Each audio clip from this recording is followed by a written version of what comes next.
Pour créer votre propre application mobile ou un moteur de recherche comme Google ou encore votre propre modèle d'intelligence artificielle comme ChatGPT. ChatGPT, salut! Salut Sheldon! Pour cela, vous avez besoin d'apprendre la programmation. Dans ce tutoriel, nous verrons les outils qui sont nécessaires pour apprendre la programmation. C'est parti!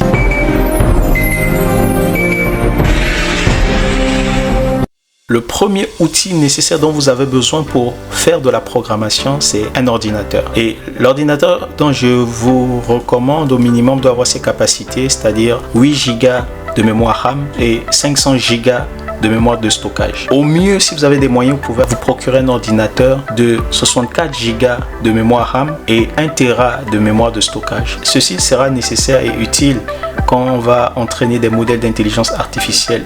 Nous en parlerons autant convenable. Au-delà de l'ordinateur, nous avons besoin d'avoir une bonne connexion à Internet. Si vous avez réuni l'ordinateur et la connexion à Internet, c'est parti. Nous pouvons maintenant installer notre premier outil logiciel qui est Anaconda, sur lequel nous allons utiliser Jupyter Notebook. Alors pour pouvoir télécharger et installer notre outil logiciel Anaconda, nous allons aller sur le site anaconda.com. Vous arrivez dans la barre de recherche ici et vous tapez Anaconda.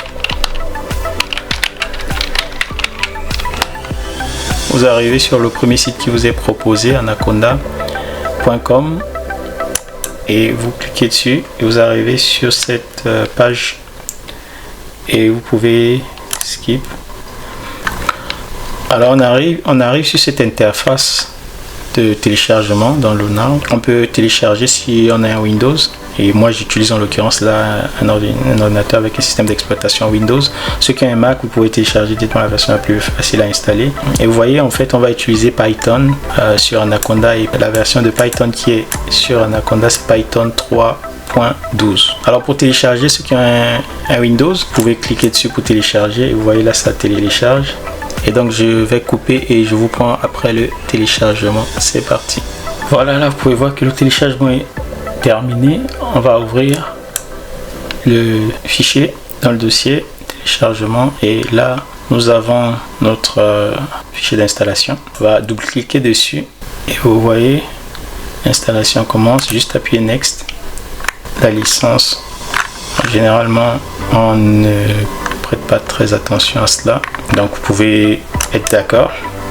Vous l'utilisez juste pour vous, ou il y a plusieurs utilisateurs, ça dépend.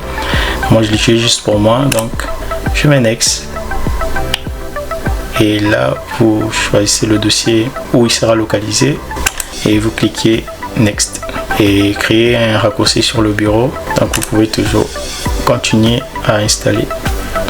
Ça va prendre un tout petit peu de temps et il faut juste un petit réglage à la fin et ce sera parfait.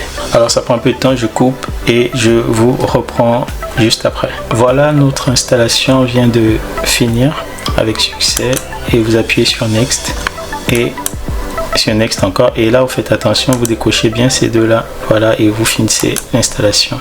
Ok, donc Anaconda a été installé. Vous pouvez venir dans la barre de recherche tout en bas de votre ordinateur et taper Anaconda. Voilà, nous l'avons là. On clique dessus, il va s'ouvrir. Il s'ouvre. Voilà, il s'est ouvert ici.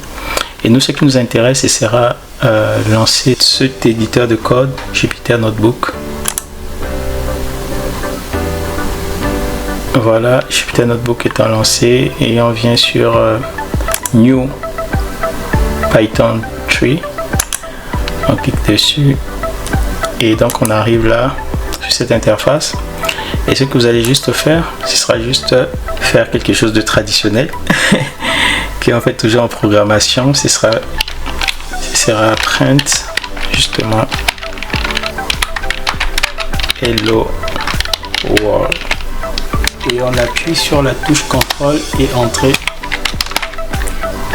Voilà, si vous arrivez à afficher ce résultat, ici c'est le petit code qu'on a écrit, et ici c'est le petit résultat qu'on a obtenu. Hello World. Et si vous avez pu réaliser l'installation et si vous êtes arrivé là, vous pouvez vous réjouir d'avoir fait un grand exploit. Et donc on se retrouve dans un prochain tutoriel où nous verrons les bases de la programmation en Python. À bientôt, ciao ciao.